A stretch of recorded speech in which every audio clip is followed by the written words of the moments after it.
Baik, judulnya pendampingan penulisan puisi, Bapak Ibu ya. Pendampingan artinya saya mendampingi saja. Saya yakin di antara Bapak Ibu ini sudah ada yang menulis, entah menulis puisi, menulis cerpen, bahkan menulis novel. Nah, kalau Putri Ibu Neri sendiri sudah melahirkan novel, anak SMP, dan beberapa sekolah lain juga sudah menulis kumpulan cerpen, guru-gurunya juga menerbitkan novel, dan ini saya pantau semuanya, dan saya berikan apresiasi yang sangat tinggi untuk guru-guru Padang Panjang yang sudah melahirkan buku itu. Nah, kita coba memulai dari puisi ya. Apa itu puisi? Puisi, Bapak Ibu, merupakan karya sastra ya yang mengungkapkan suatu pikiran serta perasaan dari penyair. Nah, penyair. Jadi kalau ada orang yang menulis puisi, dia disebut sebagai penyair.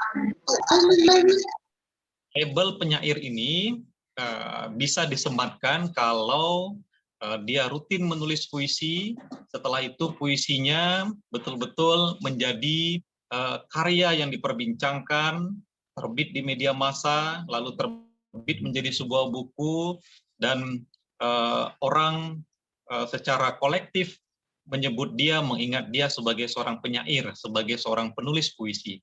Nah, kalau Bapak Ibu nanti aktif menulis puisi, menerbitkan karya puisinya di media massa, kemudian menerbitkan puisinya menjadi sebuah buku, dan itu intens dilakukan, ya maka Bapak Ibu disebut sebagai guru yang juga seorang penyair, karena melahirkan banyak puisi. Nah, jadi puisi ini lahir dari suatu pikiran, ya artinya kita diajak berpikir, lalu dari pikiran itu melahirkan kata-kata, puisi, dan juga perasaan. Artinya apa yang muncul dari perasaan kita, ya dari hati kita, ia akan bisa menyentuh hati banyak orang ketika membacanya. Maka ketika kita membaca sebuah karya sastra, entah puisi, cerpen, novel, kadang-kadang kita sampai menangis membaca karya itu. Nah, kalau Bapak Ibu masih ingat ketika membaca novel-novelnya karya Buya Hamka, yang pernah bermukim di kota Padang Panjang, ya, dan buku novel-novelnya itu sangat menggugah sekali, seperti Tenggelamnya Kapal Panderwit, Di Bawah Lindungan Ka'bah, di Sabariyah, Merantau ke Delhi, misalnya kita mengambil beberapa judul, di antara buku-buku itu sampai kita baca menitikkan air mata, sampai menangis kita di sudut rumah membaca isi novel itu. Kenapa bisa demikian? Karena si pengarang, dia membawa perasaannya ke dalam tulisannya, membawa hatinya ke dalam tulisannya. Ketika tulisan itu dibaca oleh orang yang hatinya juga memiliki perasaan yang halus, maka ia mudah tersentuh. Jadi hati bertemu hati, maka dia akan menyatu, lalu dari hati ke mata, mata mengeluarkan air mata. Nah, begitulah kekuatan diksi, kekuatan kata-kata. Maka ketika Bapak Ibu menulis sebuah puisi, tidak sekedar menulis, tidak sekedar menulis. Setiap katanya itu harus dipertimbangkan betul, begitu. Harus dicari betul, bukan sekedar mengeluarkan kata-kata biasa. Perumpamaannya ketika Bapak Ibu ingin membuat puisi tentang malam misalnya, maka kata malam tidak selalu identik dengan bulan, dengan gelap, ya, dengan apalagi yang menyimbolkan malam, lampu dan lain sebagainya. Tapi barangkali juga Ibu Bapak bisa mencari diksi lain yang lebih puitis. Misalnya pada pukul sekian dini hari terdengar suara tiang listrik yang eh, dipukul oleh pemuda kampung, ya, sekian pukulan. Nah, itu juga bisa menggambarkan malam, bagaimana orang mengimajinasikan malam dari sebuah tiang listrik yang dipukul oleh penjaga ronda misalnya, atau kunang-kunang berterbangan dan lain sebagainya. Suara lolongan anjing misalnya yang bisa menyimbolkan malam juga. Jadi ketika menulis sebuah puisi, maka pilihlah diksi-diksi yang kuat di situ. Dan puisi kekuatannya juga pada bahasa. Jadi semakin banyak Bapak Ibu membaca puisi karya orang lain, maka kemampuan berbahasa puisi Bapak Ibu itu akan juga kuat. Dan puisi ini dibangun oleh dua struktur, dia ada struktur fisik dan struktur batin. Nanti akan dijelaskan pada poin berikutnya. Oke, lanjut. Nah, kalau definisi menurut para ahli, ya, lanjut Kak. definisi menurut para ahli bermacam-macam teorinya. Kalau Bapak Ibu dari jurusan Bahasa dan Sastra Indonesia itu sudah sudah makanan sehari-hari terkait dengan teori-teori itu, definisi-definisi itu. Nah, saya mengambil beberapa saja, misalnya menurut pakar, menurut kritikus Habib Yasin, puisi adalah sebuah pengucapan dengan sebuah perasaan yang dalamnya mengandung pikiran-pikiran. Ada perasaan di situ, ada pikiran di situ, dan tanggapan-tanggapan. Tanggapan-tanggapan ini maksudnya bagaimana kita merespon apa yang terjadi di sekitar kita. Maka sebuah puisi yang bagus, menurut saya, Bapak Ibu, bukan si penyair sibuk dengan dirinya saja. Nah, kalau si penyair sibuk dengan dirinya saja, dia akan berputar pada dirinya saja itu. Misalnya hanya persoalan tentang luka, kecewa, atau cinta, ya, putus asa, yang seputar itunya saja. Nah, kalau itu yang terjadi, maka akan lahir puisi-puisi, ya puisi-puisi kamar istilahnya. Puisi-puisi kamar itu puisi yang hanya bermain dalam kamar saja, di dalam lingkungannya saja. Sementara di luar kamar, di luar rumah, banyak persoalan-persoalan sosial yang terjadi. Ada anak di simpang lampu merah misalnya, yang dia menadahkan tangan dan butuh bantuan. Atau ada orang miskin yang tidak terjamah oleh bantuan pemerintah. Ada masyarakat yang masih kelaparan misalnya. Ada busung lapar misalnya. Karena politik dan lain sebagainya.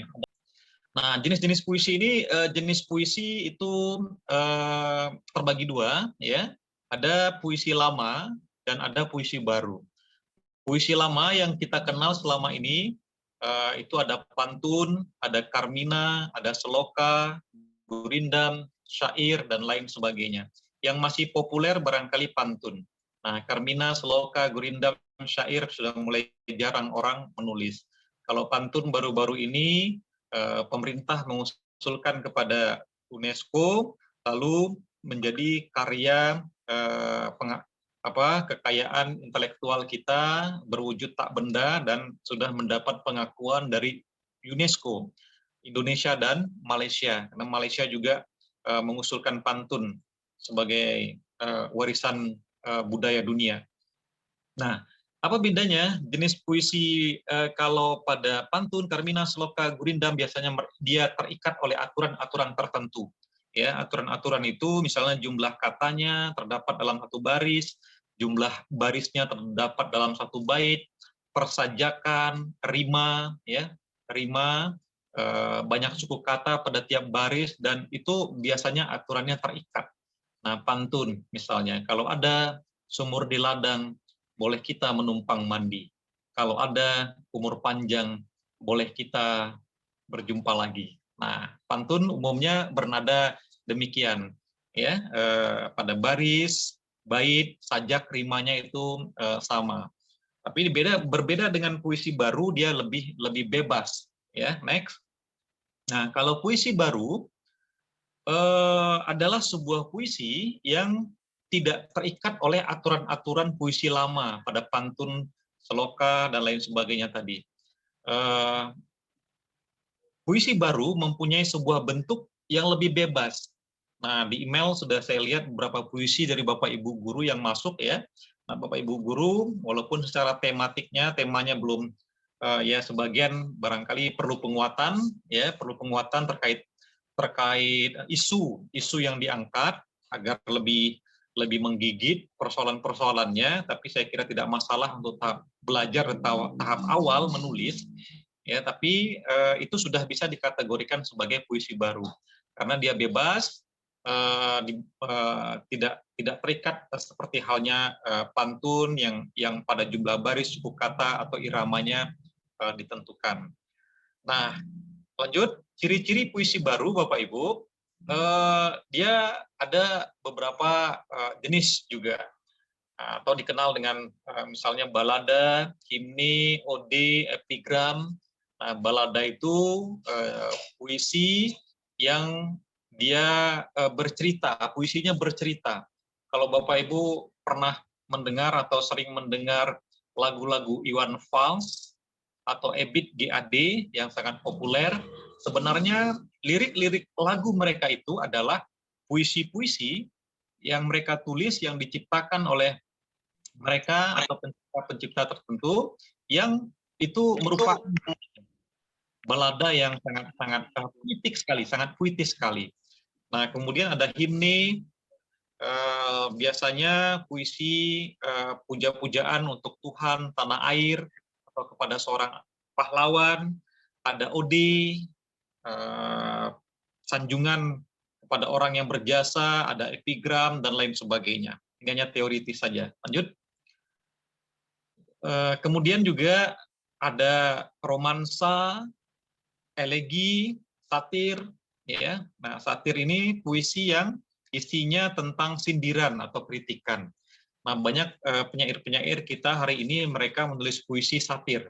Nah, kenapa? Karena mereka ingin menyuarakan kritik sosial pada masalah-masalah tertentu. Tapi kalau puisi kita hanya puji-pujian saja, puja-pujaan saja, saya kira sisi kritik sebagai penjaga moral masyarakat, sebagai penjaga demokrasi, itu menjadi kurang. Tapi kalau Bapak Ibu berani mengkritik terhadap segala persoalan yang kira-kira perlu dikritik, ya walaupun tidak berani langsung mengatakannya dengan lisan, ya bikin saja puisi-puisi satir. Karena saya kira karya fiksi, puisi salah satunya, dia masih terbebas dari jeratan-jeratan hukum, karena dia merupakan karya fiksi. Sehingga sastrawan Indonesia Seno Gumira Adjidharma dalam sebuah tulisannya mengatakan bahwa ketika jurnalisme dibungkam, sastra harus bicara. Nah, ketika kita tidak bisa berbicara lewat surat kabar, tidak bisa berbicara lewat lisan kita, tidak bisa berbicara langsung menanggapi isu-isu tertentu.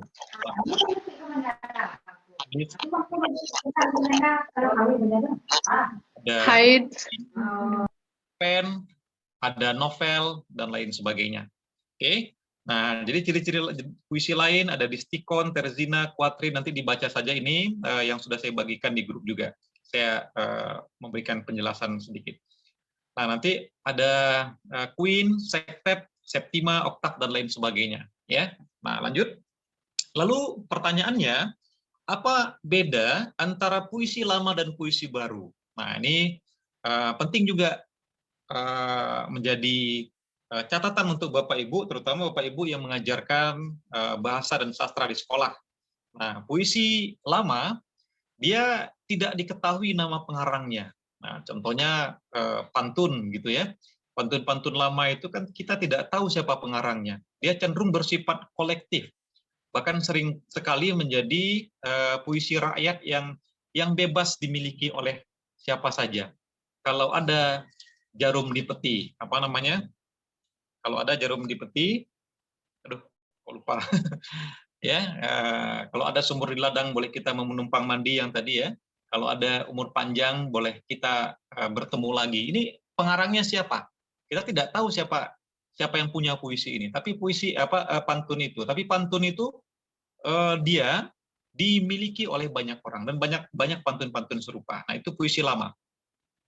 Nah, puisi lama juga terikat oleh aturan, jumlah baris, tiap bait, jumlah suku kata pada tiap baris, ya, dia terikat dari situ, dan dia disiarkan dari mulut ke mulut, disampaikan secara lisan, bahkan disebut sebagai folklore, bisa menjadi cerita rakyat. Nah, kemudian dia terikat juga oleh majas, gaya bahasa, yang digunakan bersifat tetap atau klise. Nah, juga kadang puisi lama itu bersifat istana sentris. Dia menggambarkan suasana kerajaan. Maka ketika kita membaca karya-karya sastra di masa lalu ya seputar kerajaan saja.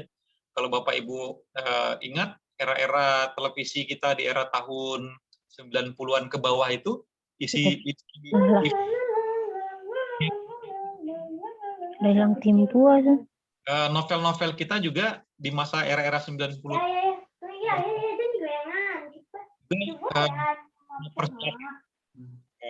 istana sentris sekali di situ.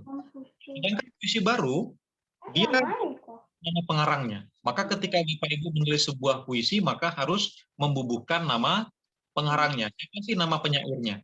Ya. Kemudian bubuhkan biodatanya juga. Lalu puisi tidak terikat oleh aturan, bait, baris, suku kata, rimanya bebas. Bebas. Nah, Bapak Ibu mau menulis apa saja, menganggap itu sebagai puisi, saya kira ya sah menjadi sebuah puisi. Tinggal nanti dilihat pesannya seperti apa. Nah, kemudian diungkapkan secara lisan dan tulis. Nah, lisan misalnya petatah petitih itu juga bagian dari puisi, ya, dan disampaikan dengan lisan. Kemudian majas bersifat dinamis. Nah, tidak terikat pada satu majas tertentu saja. Kemudian menggambarkan kehidupan pada umumnya. Puisi-puisi baru, puisi-puisi modern ini menggambarkan kehidupan yang terjadi era kekinian, ya, masalah pandemi, masalah politik luar negeri, politik dalam negeri, masalah pendidikan, budaya dan lain sebagainya itu menjadi sumber ide dari penyair-penyair yang menulis puisi-puisi baru. Nah, oke, lanjut. Kemudian masuk ke struktur fisik puisi. Nah, ini akan menjadi bangunan puisi Bapak Ibu, menjadi pondasi bangunan dari sebuah puisi. Sebuah puisi yang baik, rima, walaupun ada pada puisi lama, pada puisi baru, boleh Bapak Ibu sisipkan rima. Nah, apa pentingnya rima di sini?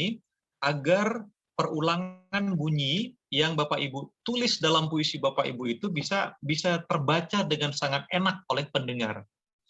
Nah, apakah rima ini harus diletakkan di akhir kalimat, di akhir baris puisi? Tidak harus. Dalam puisi modern, letak rima itu bisa bebas di mana saja. Bisa di tengah baris, ya, atau di antara diksi-diksinya, atau juga di akhir kata. Nah, tapi kalau di akhir baris, di akhir kalimat, di akhir baris boleh, tapi kadang-kadang dia lebih mirip ke puisi lama. Jadi dia lebih statis, lebih bebas begitu. Nah, rima ini artinya perulangan bunyi Bapak Ibu. Sama seperti kita membaca ayat Quran, ya. Misalnya kita kutip Quran surat An-Nas, ya. Bismillahirrahmanirrahim. Qul a'udzu birabbin nas, malikin nas, ya, ilahin nas, min syarril waswasil khannas, alladzi yuwaswisu fi sudurin nas, minal jinnati wan nas. Nas. Nah, itulah pada puisi disebut sebagai rima. Jadi sebenarnya Al-Quran itu adalah puisi dari segala puisi, maha puisi. Nah, kalau kita merujuk ke sejarahnya, kenapa Al-Quran itu diturunkan, ya salah satunya bagaimana melawan penyair-penyair kafir Quraisy yang di masa itu mereka jago menulis puisi dan menempel puisi-puisi hebat mereka di dinding-dinding Ka'bah. Kan begitu. Siapa yang paling hebat puisinya akan mendapat 10 ekor unta. Yang paling hebat puisinya akan mendapat 50 ekor domba dan lain sebagainya. Nah, sementara mereka musyrik, mereka kafir. Nah, maka ada satu ayat dalam Al-Quran itu, ayat Asy-Syu'ara, tentang penyair. Nah, itu menarik sekali saya kira ayat itu, yang membatasi kita dan tidak hanya penyair, tapi seluruh penulis-penulis, sastrawan, wartawan, ya semua yang berprofesi sebagai penulis, itu diberi batasan oleh ayat itu. Nanti bisa dirujuk kembali Bapak Ibu, ya, intinya bahwa penyair-penyair itu disebut dalam ayat adalah orang-orang yang sesat. Mereka berjalan dari lembah ke lembah. Disebut sesat. Nah, ini kan ngeri ya, kita disebut sesat. Nah, tetapi ternyata Allah itu, Tuhan itu adil. Sesat di situ tidak titik di situ ayatnya, ada ilah. Ada kecuali penyair-penyair yang beriman. Penulis-penulis yang beriman. Wartawan-wartawan yang beriman. Nah, jadi orang-orang yang beriman, termasuk penulis, ya tentu ada balasan setimpal. Nah, itu terkait dengan rima, Bapak Ibu ya. Jadi bisa merujuk kepada ayat Al-Quran dan tulislah sebuah puisi dengan rima-rima yang indah. Qul huwallahu ahad, Allahu samad, lam yalid walam yulad, walam yakul lahu kufuwan ahad. Nah, itu ujung ayatnya adalah rima. Masuk qul a'udzu birabbil falaq, min syarri ma khalaqa ila ayah dan seterusnya. Ya, dan ayat-ayat lainnya yang memiliki rima. Itu sangat indah saya kira. Nah, kemudian yang kedua, dalam struktur fisik puisi disebut imajinasi. Apa ini imajinasi? Imajinasi adalah puisi yang mengajak pembaca untuk turut merasakan pengalaman indera mereka sehingga apa yang ditulis si pengarang tergambar secara nyata di benak pembaca. Jadi ketika kita membaca sebuah puisi atau sebuah karya sastra secara umum, cerpen, novel dan lain sebagainya, puisi terutama, seolah-olah kadang-kadang kita masuk ke dalam teks cerita itu. Kita berada dalam peristiwa itu. Atau kita seolah-olah menjadi tokoh cerita dalam karya sastra itu. Nah, begitulah kekuatan imajinasi seorang pengarang sehingga pembaca dia bisa larut dalam karyanya. Nah, kalau teks ini dialihkan ke audiovisual atau dialihkan ke media film misalnya, ketika kita nonton film drakor misalnya atau film India misalnya, kadang-kadang ya ibu-ibu terutama bisa meneteskan air mata. Nah, itulah bagaimana kekuatan imajinasi itu membentuk daya tarik banyak pembaca, banyak penonton, banyak orang untuk ikut masuk ke dalam cerita. Nah, kekuatan seorang penyair adalah bagaimana memberikan visualisasi imajinasinya kepada pembacanya sehingga mereka merasa menikmati karya sastra itu. Ya. Nah, lanjut poin ketiga ada gaya bahasa.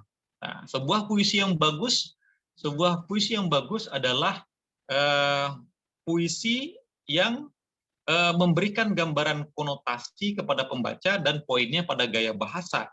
Nah, gaya bahasa ini memunculkan khayalan kepada pembaca yang nantinya memudahkan mereka untuk memahami makna yang tersimpan dalam sebuah puisi. Kadang-kadang Bapak Ibu menemukan sebuah puisi, membaca puisi itu, tapi ketika kita baca puisi itu seperti narasi-narasi langit, bahasa-bahasa yang tinggi, dan kita tidak mudah memahami apa yang ditulis oleh si penyair.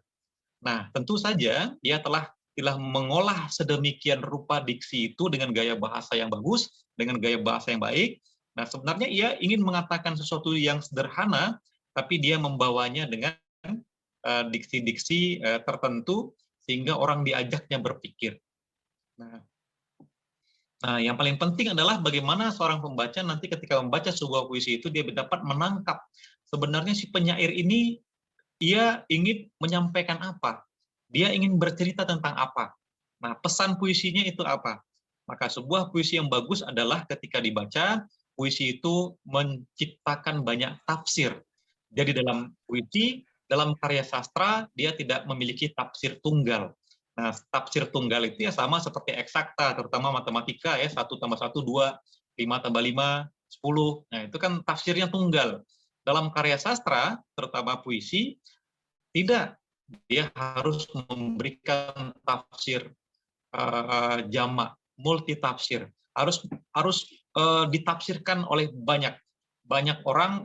Si A berbeda pendapatnya, tafsirnya. Si B berbeda tafsirnya, dan seterusnya. Begitu.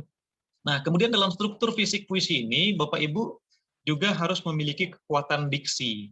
Diksi ini bahasa sederhananya adalah pilihan kata menggambar. Bapak Ibu harus bermain simbol di situ. Misalnya ketika berjalan pulang dari sekolah, melihat sebatang pohon yang kering kerontang dan daunnya, tiba-tiba selembar daunnya ditiup angin, jatuh, menyentuh tanah. Masuk imajinasi kita di situ. Dari rantingnya yang kering, lalu daun itu dihempas angin, pelan jatuh sampai ke tanah. Nah, simbol apa yang bisa kita tangkap dari selembar daun kering itu? Ya, bisa bermacam-macam. Bisa saja suasana duka, atau suasana kematian, atau kesedihan, atau kekeringan, gersang, dan banyak simbol-simbol lain yang dari satu daun kering saja bisa kita kutip, pungut untuk menjadi sebuah puisi yang indah. Nah, itulah diksi. Bagaimana Bapak Ibu mengambil diksi itu lewat pembacaan, lewat perenungan, lewat pengalaman dan lain sebagainya. Kemudian yang terakhir, struktur fisik puisi itu ada tipografi.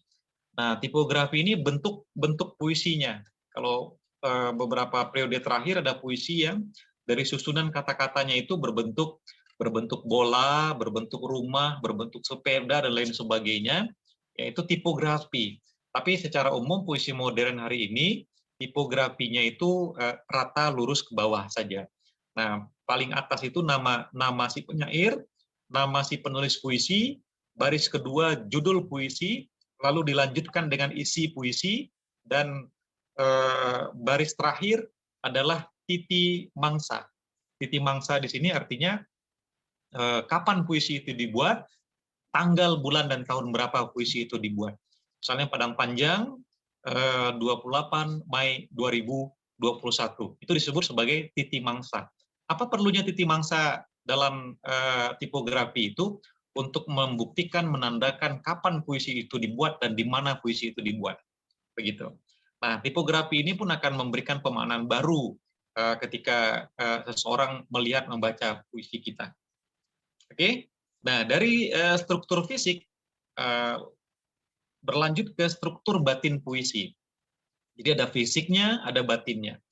Nah, struktur batin puisi itu pertama tentu saja tema dan makna. Jadi puisi Bapak Ibu nanti ketika ditulis temanya tentang apa begitu. Ya, karena dalam puisi bahasa merupakan media penyampai pesan yang pada akhirnya memunculkan pentingnya tema. Tema-tema ini artinya Bapak Ibu ya harus banyak melihat, mendengar, membaca. Jadi tidak hanya persoalan pendidikan saja yang dikuasai. Nah, harus semaksimal mungkin mengikuti perkembangan-perkembangan terkini, berita-berita yang beredar, sehingga tidak hanya fokus pada dunia pendidikan. Tapi walaupun begitu, apa yang terjadi di lingkungan kita, di lingkungan sekitar, itu harus dikait hubungkan dengan profesi kita, dengan dunia pendidikan, sehingga dari isu-isu yang terjadi di masyarakat kita bisa menjadi iktibar, bisa menjadi pelajaran untuk anak didik kita, bahkan untuk kita. Nah, kemudian nada. Dalam struktur batin puisi, nada ini merupakan sikap penyair saat memberikan intonasi pada puisi karyanya. Jadi ketika kita membaca sebuah puisi, teks-teks puisi itu ketika kita bacakan, seperti kita bernyanyi. Jadi ada nada-nada yang penekanannya itu asik didengarkan.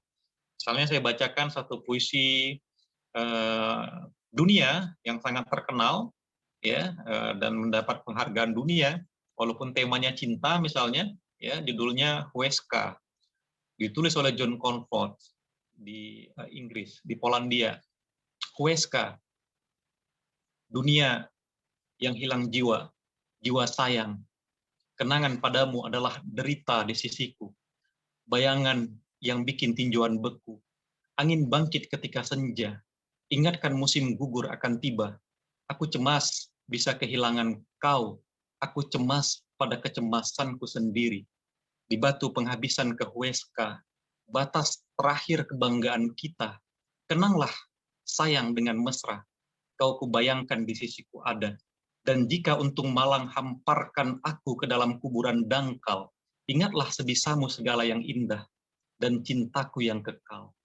Nah, ini puisi dahsyat Bapak Ibu. Jadi ada penyairnya, pejuang tentara Polandia berperang perang Inggris ketika itu, sebelum dia tewas, dia menulis puisi itu untuk kekasihnya. Dan pada poin terakhir, ya, pada bait terakhir, kekuatan puisinya memiliki nada yang sangat kuat dan menggugah sekali. Dan jika untung malang hamparkan aku ke dalam kuburan dangkal. Nah, kuburan dangkal, ya, ingatlah sebisamu segala yang indah dan cintaku yang kekal. Nah, jadi puisi yang bagus adalah ketika kita bisa membawa imajinasi si penyair ke imajinasi pembaca. Dan itu bisa tergambar dari tema, makna, nada, dan lain sebagainya. Nah, kemudian yang ketiga ada rasa. Nah, sebuah puisi yang bagus ketika ditulis, dibaca, dia memunculkan rasa yang menggugah, rasa yang menyentuh kepikiran dan hati kita. Sama ketika kita mendengar, membaca Al-Quran, Ya, ketika ada seorang qori'ah merdu sekali suaranya, bulu kuduk kita merinding mendengar itu. Nah, kenapa demikian? Karena dia membaca dengan sangat penuh penghayatan, selain potensi suaranya, vokalnya bagus, ya, makhrajal hurufnya bagus, tajwidnya bagus, dan kemampuannya memang bagus. Nah, dari bagusnya itu menciptakan pendengarnya merinding ketika dia membacakan ayat-ayat itu. Nah, sebuah puisi yang bagus juga mirip seperti itu. Ketika kita baca puisi itu memiliki sentuhan, memiliki getaran. Nah, disitulah kekuatan rasa ketika dimasukkan oleh penyair ke dalam karyanya itu. Dan rasa ini bisa menjadi sikap oleh si penyair ketika dia merespon suatu peristiwa atau persoalan-persoalan yang terjadi di sekitarnya, dan itu ilham dia melahirkan puisinya. Yang keempat adalah amanat. Dalam sebuah puisi, tentu saja Bapak Ibu tidak hanya sekedar bermain kata-kata, tidak sekedar bermain diksi, tapi juga harus menyisipkan amanat dalam karya itu. Nah, amanat ini ya bermacam-macam. Barangkali Bapak Ibu mau menitipkan pesan-pesan moral dalamnya, atau pesan-pesan kritik kepada objek-objek tertentu, atau pesan-pesan lain terkait dengan ranah pendidikan, ya, dan lain sebagainya. Nah, amanat ini penting sekali dikandung dalam puisi, karena ketika seseorang membaca sebuah karya sastra, puisi, cerpen, novel, mereka akan mencari tahu, setelah saya membaca cerpen ini, apa sih yang akan saya dapat? Setelah saya membaca novel puisi ini, apa yang akan saya dapat? Ataukah sekedar kata-kata pepesan kosong saja? Atau ketika saya baca, bisa menjadi daya pemberi semangat dalam hidup saya, pembangkit semangat, motivasi dalam hidup saya. Nah, itulah pentingnya sebuah karya sastra ketika dibaca.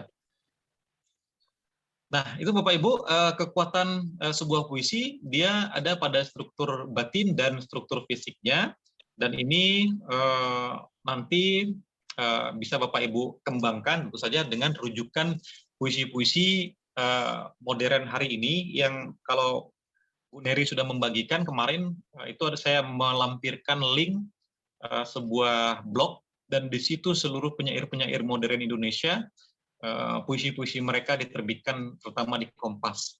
Nah, itu bisa Bapak Ibu rujuk, ya, bisa menjadi referensi, diulang baca, walaupun saya yakin bahasa-bahasa mereka, diksi-diksi mereka berat dan kadang barangkali tidak umum Bapak Ibu baca. Tapi namanya belajar, tentu kita akan membaca apa saja. Oke, nah ini saya kira teoritis saja Bapak Ibu tentang puisi kontemporer yang merupakan bagian dari puisi modern, ya. Ini jenis-jenisnya ada puisi mantra, ya, puisi mantra, seperti dukun, ya, itu juga ketika dukun membaca mantranya untuk menyembuhkan sebuah penyakit, nah yang keluar dari mulutnya, yang entah apa yang diucapkannya itu juga adalah lirik-lirik puisi, begitu. Nah, kadang-kadang beberapa penyair menggunakan mantra ini ke dalam puisi-puisi mereka. Juga ada puisi embeling, ya, poin kedua, ada puisi embeling, ada puisi konkret, dan ini saya kira nanti dibaca-baca saja Bapak Ibu di di sela-sela kesibukannya. Nah, lalu bagaimana teknik menulis puisi? Saya memberikan beberapa contoh, tapi ini teknik yang paling dasar sekali saya kira Bapak Ibu. Ya, lanjut. Teknik menulis puisi. Oke, terus next.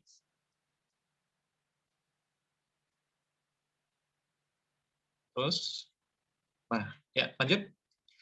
Nah, ini ada beberapa metode yang bisa Bapak Ibu tiru, ya. Nah, misalnya, dan ini beberapa metode ini juga bisa diajarkan untuk anak-anak kita di sekolah, karena ini teknik paling dasar. Dan saya merujuknya ke penyair Taufik Ismail ketika saya masih menjadi manajer rumah puisi Taufik Ismail di Ayange di atas.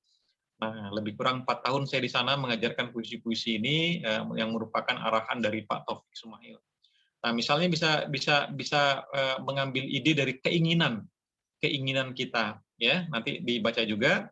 Nah, eh, teknik menulis puisinya, setiap puisi dimulai dengan aku ingin. Nah, dimulai dengan aku ingin. Dalam puisi itu berisi ada sebuah warna, kemudian seorang manusia, dan ada sebuah tempat. Tempat itu bebas, ada jalan, desa, kota, negara, benua. Nah, nanti hasil puisinya di halaman keduanya. Nah, contohnya misalnya begini, aku ingin mencat pantai Pulau Madura dengan warna jingga dari atas helikopter yang dipiloti orang bisu berdasi kupu-kupu. Aku ingin menyiramkan sampo perdamaian berwarna hijau muda di atas rambut teman-temanku yang tawuran di depan bengkel sepeda. Aku ingin jadi penerjun melompat dari ketinggian 3.000 meter dengan payung udara biru tua dan mendarat tepat di pekarangan bagian depan rumah calon mertua. Nah, ini puisi naratif yang ditulis oleh penulisnya dengan gaya satir, ya, dengan humoris, dengan gaya humoris.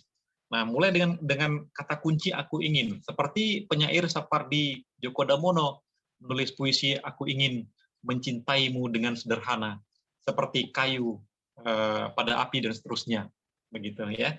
Nah, Bapak Ibu juga bisa merujuk seperti itu. Nah, ada teknik kedua, ya, bisa mengambil ide dari bunyi. Nah, bunyi. Misalkan di setiap baris itu ada benda, hewan, mesin, instrumen musik, atau apa saja yang mungkin mengeluarkan bunyi ya dalam puisi kita. Contohnya dari plung sampai kuryuk. Sebongkah batu tergelincir di tebing, masuk sungai dan berbunyi plung. Ada kucing hitam larut malam mengeong miau. Ngak ngok itu bunyi musik The Beatles menurut Bung Karno. Tetanggaku bilang bunyi orang main pingpong nil nol nil nol nil nol. Di Jawa Barat ayam berkokok kongkorongok, di Jawa Tengah kukuryuk. Nah, beda rupanya ya suara ayam. Nah, saya kira itu humoris saja. Nah, jadi Bapak Ibu bisa mengut ide dari bunyi. Ya, barangkali ada yang tinggal di kaki Bukit Tui misalnya terdengar bunyi-bunyi apa di sana, di situ bisa memungut menjadi sumber puisi, atau di mana begitu bunyi-bunyi lain ya bisa dijadikan puisi. Nah, yang ketiga alam. Bapak Ibu bisa melihat alam sekitar ya. Kalau dalam falsafah Minangkabau, alam takambang jadi guru. Jadi alam kita ini sumber inspirasi luar biasa. Kenapa Buya Hamka bisa melahirkan karya sastra yang sangat indah dan hebat itu ya karena dia tinggal di daerah Maninjau yang alamnya sangat indah sekali. Nah, dari situlah dia merasakan kemahabesaran Tuhan, lalu lukisan alam itu dia dipindahkan ke dalam teks-teks karya sastranya. Nah, misalnya bisa kita berlatih dalam puisi kita itu ada gunung, ada bukit, laut, danau, langit, awan, sungai, dan semacamnya, dan ada sebuah warna. Nah, jadilah puisi itu danau dan angin yang dingin. Danau yang luas itu terbentang biru, sungai keluar dari ujung danau yang berhutan hijau, awan berarak putih terang, berhenti di atas curamnya jurang, tersangkut di dahan merangkas coklat tua, kini aku meluncur jadi angin tanpa warna dan dingin, dan seterusnya. Nah, ini juga ada yang ketiga, ada yang keempat, ada mimpi, ya, bisa. Siapa di antara kita tidak pernah bermimpi? Saya yakin tidak ada, semua orang bisa bermimpi. Di situ bisa diambil idenya. Kemudian ada fantasi tak masuk akal, ya, dalam halaman berikutnya. Yang aneh-aneh yang terjadi di kita, Bapak Ibu juga bisa pungut ya. Buaya gigit gunung, lalu gosok gigi. Nah, bagaimana pula buaya gigit gunung, lalu gosok gigi? Temukan yang menggigit ini fantasi tidak masuk akal, kemudian ada metafor, Bapak Ibu, lanjut. Metafor, Kak Reni, lanjut saja. Ini teoritis saja karena waktu terbatas. Kemudian terus ada akrostik. Nah, ini puisi yang paling mudah dibuat Bapak Ibu. Akrostik ini ya puisi yang pangkal katanya itu membentuk nama-nama tertentu, ya. Nah, misalnya pada contoh puisinya berkenalan. Next, halaman berikutnya. Ya, berkenalan. Nah, coba perhatikan di pangkal katanya itu ada A, T, I, K, A. Namanya Atika, ya, Atika. A, aku tulis puisi ini untuk mengenalkan diri. T, tapi nama penuhku tak langsung kusebut kini. I, Ika, begitu kependekan panggilanku.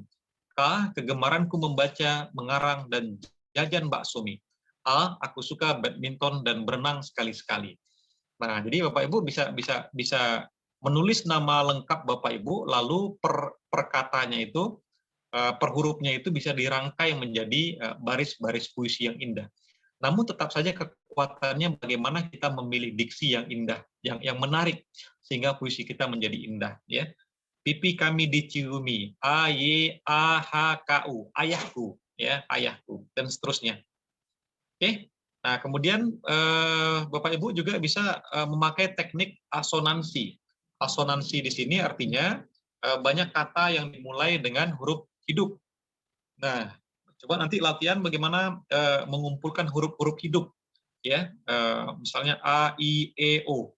A, akal-akalan anak-anak asrama, akhirnya Allah jua. I, induk ikan itu istimewa, indah insangnya. E, endang itu encoknya edan-edanan. O, obrolan, omong kosong, orang-orang jangan dihiraukan. Nah, ini teknik asonansi.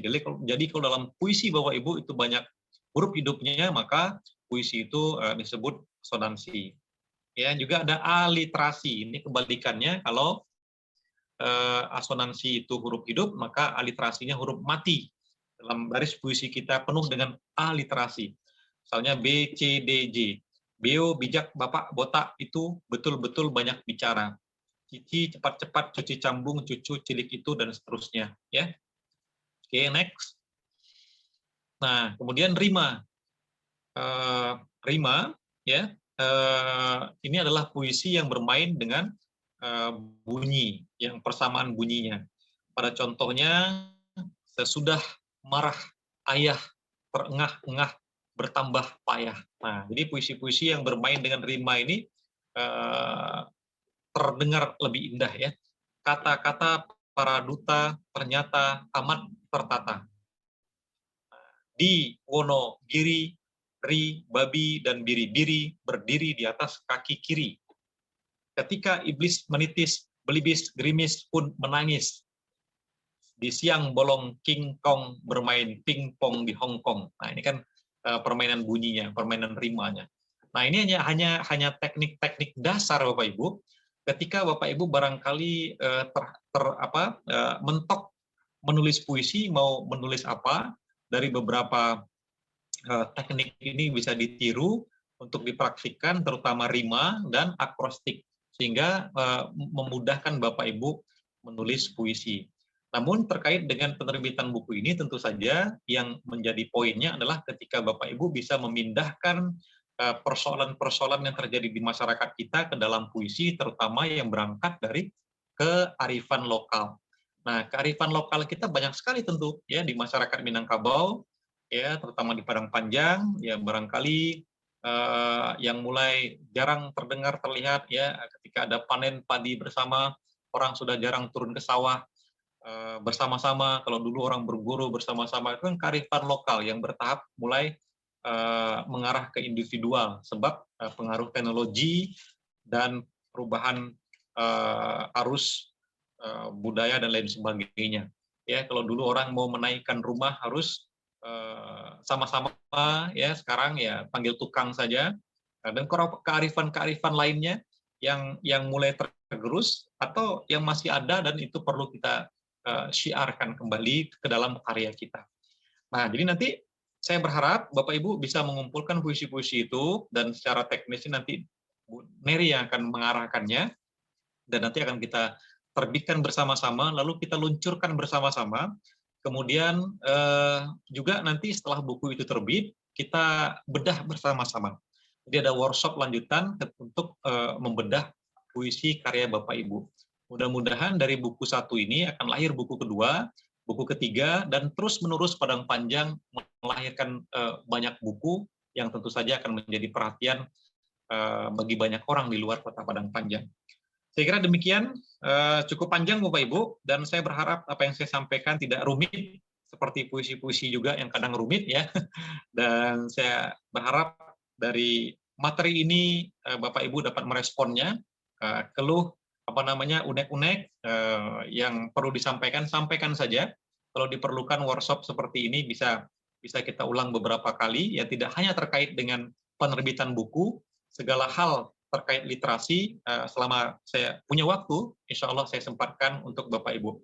Dan kalau Bapak Ibu setuju, setelah kegiatan ini, ya nanti bisa saja kita menggagas semacam forum guru penulis barangkali, dan saya siap berada di dalamnya sebagai ya pendamping, pembina atau apa, sehingga dari forum guru penulis ini akan terus melahirkan banyak karya secara tersistematis, terkoordinir.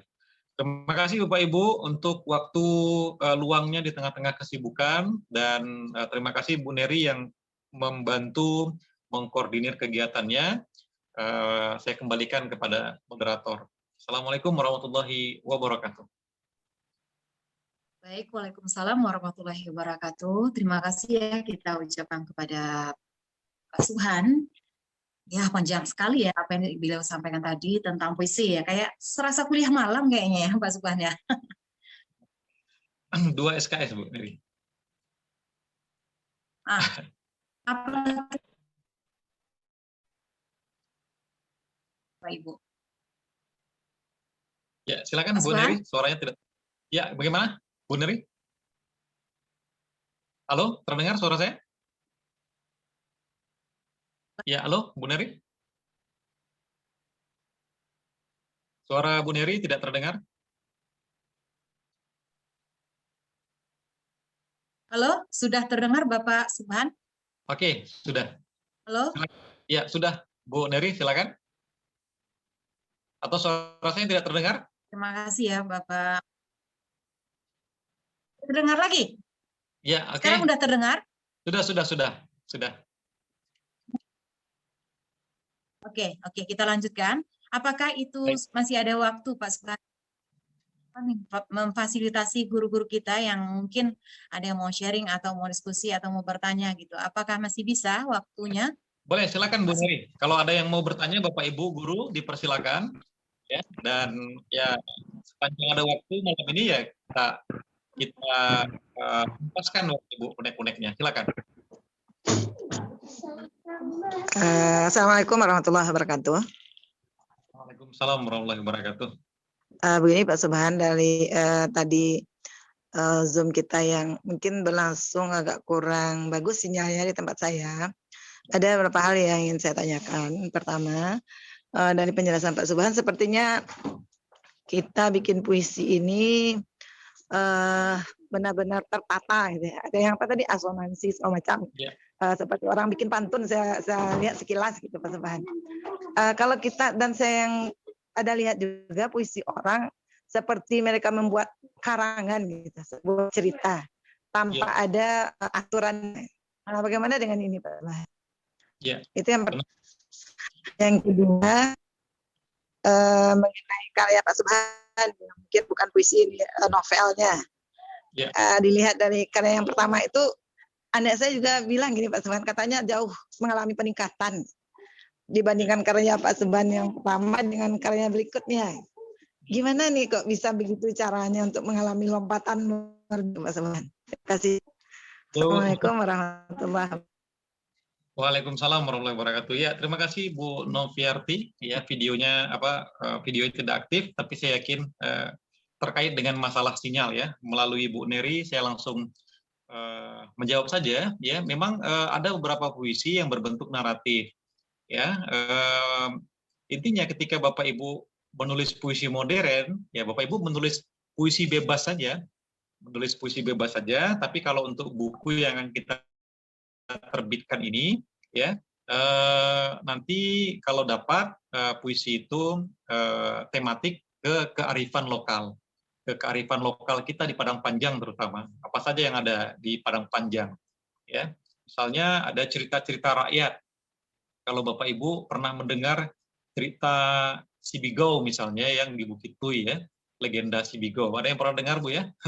Legenda Sibigau, atau ada karifan-karifan lokal lainnya, ya, makan bajamba dan lain sebagainya, itu bisa dijadikan tema puisi, begitu. Nah, tapi tentu saja itu pengecualian ketika Bapak Ibu tidak mampu barangkali menulis hal-hal demikian. Jadi bisa dialihkan ke tema-tema bebas lainnya yang kira-kira dia bisa mengarah ke bentuk sebuah puisi. Nah, bentuk sebuah puisi itu yang pertama ada judul, ada isi, ada titi mangsanya. Nah, lalu bubuhkan biodata di situ. Jadi bebas saja tulis. Nanti ketika naskah masuk saya akan memberikan masukan-masukan juga. Nah, ada puisi yang hanya ditulis oleh penyairnya satu kata saja. Ditulis oleh penyair Hamid Jabbar, judulnya Doa. Doa, isinya amin. Doa, amin, selesai. Nah, dia sudah menjadi sebuah puisi. Amin, kok amin saja puisinya. Sependek itu puisi, ya, amin itu puisi gitu. Ketika dia baca judulnya Doa, dia diam sebentar, dalam hati dia membaca doa, lalu dia katakan amin, amin. Maka selesailah puisi itu. Ada puisi yang ditulis oleh penyairnya satu baris saja, judulnya Malam Lebaran. Malam Lebaran, bulan di atas kuburan. Nah, bulan di atas kuburan. Nah, sudah menjadi sebuah puisi, judulnya Malam Lebaran, lalu bulan di atas kuburan. Kok itu saja satu baris? Ya, puisi. Nah, kan dalam narasi itu ada kekuatan kata-kata di situ. Kalau tadi pada amin, dia baca doa dulu baru amin. Lalu malam lebaran ada bulan di atas kuburan. Ada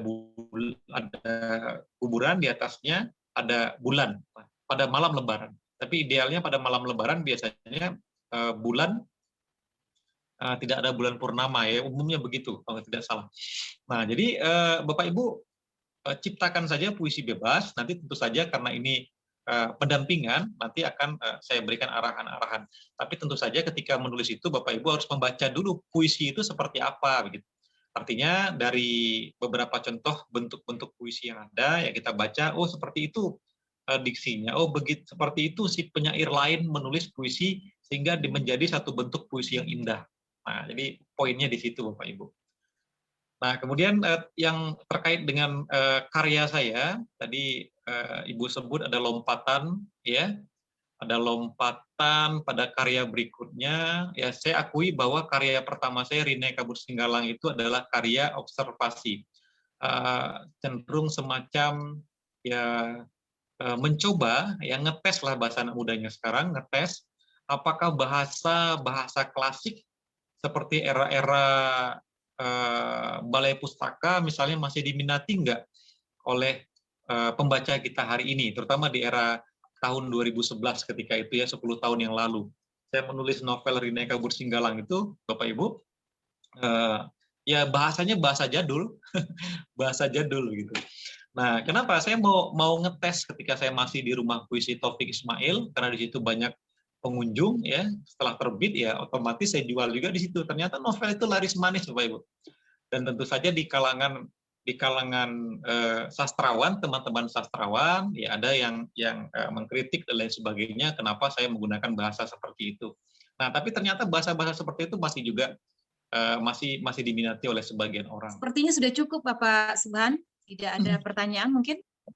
Bu Neri, tidak apa-apa. Mungkin juga karena sudah larut malam, jam 9:30 ya. Jadi saya mengucapkan banyak terima kasih atas respon Bapak Ibu guru-guru Padang Panjang untuk program bersama ini, ya, program bersama. Intinya saya hanya fasilitator saja, pendamping Bapak Ibu untuk mewujudkan buku buku antologi puisi karya guru-guru Padang Panjang ini. Nah, barangkali Bapak Ibu sudah menulis, ya, saya yakin sudah menulis di banyak media, penerbit dan lain sebagainya, tapi saya ingin hadir bersama Bapak Ibu untuk berkarya bersama-sama. Karena saya berdomisili di Padang Panjang, kebetulan istri saya juga guru, sama hal seperti Bapak Ibu. Rasanya lebih bagus kalau kita bersama-sama. Nanti secara teknis saya kembalikan ke Ibu Neri di grupnya, dan segala informasi nanti kita diskusikan bersama-sama, insya Allah. Perbanyak maaf Bapak Ibu, terima kasih. Assalamualaikum warahmatullahi wabarakatuh.